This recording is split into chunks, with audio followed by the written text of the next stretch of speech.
ഇത് മാസ് മോട്ടോഴ്സിൽ നിന്നാണ്, നമ്മുടെ ഹീറോയുടെ പാഷൻ പ്രോ വണ്ടി. നമുക്ക് നിലവിൽ പറഞ്ഞിരുന്ന കംപ്ലയിൻ്റ് എന്ന് പറഞ്ഞാൽ പൊല്യൂഷൻ ഇല്ല. അപ്പോൾ പൊല്യൂഷൻ ഫെയിൽഡ് ആയിരുന്നു. അപ്പോൾ നമുക്കത് പൊല്യൂഷൻ എടുക്കാണ്ട്. പിന്നെ അതേപോലെ തന്നെ മീറ്ററിനുള്ളിൽ വന്ന ബൾബുകൾ കംപ്ലയിൻറ്റ്, അതായത് തെളിയുന്നില്ല എന്നുള്ളതാണ് കംപ്ലയിൻറ്റ്. അപ്പോൾ നമ്മൾ ചെക്ക് ചെയ്ത് നോക്കുമ്പോൾ ഉണ്ടല്ലോ, നമുക്ക് ഈ സ്വിച്ചിൻ്റെയാണ് കംപ്ലയിൻറ്റ് കാണിക്കുന്നത് കേട്ടോ. അതായത് ഹെഡ്ലൈറ്റ് ഇടുമ്പോൾ ഇവിടുന്ന് ഇങ്ങോട്ടേക്ക് വന്ന പാർക്കിൻ്റെ ലൈൻ മഞ്ഞില്ല. അതിൻ്റെ ഉള്ളിൽ ശരിക്കും പറഞ്ഞാൽ ഇത് പ്ലാസ്റ്റിക് ടൈപ്പ് സ്വിച്ചാണ്.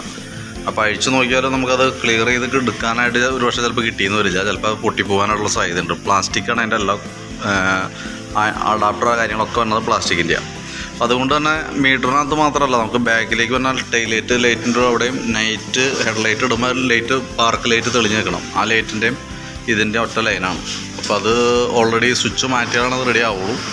അപ്പോൾ തൽക്കാലം സ്വിച്ച് മാറ്റണ്ടെന്ന് പറഞ്ഞുകൊണ്ട് നമ്മൾ വേറെ ഒന്നും ചെയ്തിട്ടില്ല. അങ്ങനെ തന്നെ അഴിച്ച് ചെക്ക് ചെയ്ത് റീസെറ്റ് ചെയ്യണം കേട്ടോ.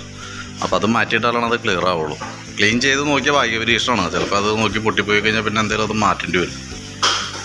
അപ്പോൾ തൽക്കാലം ആ രീതിയിലാണ് ചെയ്തത് കേട്ടോ. പൊല്യൂഷൻ ടെസ്റ്റ് എടുക്കുന്നുണ്ട്. മീറ്ററൊക്കെ ജസ്റ്റ് അഴിച്ച് നോക്കുന്നുള്ളൂ. അപ്പോൾ അഴിച്ച് റീസെറ്റ് ചെയ്ത് വരുന്നുണ്ട്. അതൊക്കെയാണ് മെയിനായിട്ട് ചെയ്യണവർക്ക് കേട്ടോ. അപ്പോൾ ഞാൻ ഡീറ്റെയിൽസ് ഞാൻ വാട്സാപ്പിലേക്ക് ഒന്ന് സെൻഡ് ചെയ്തിട്ടേക്കാം.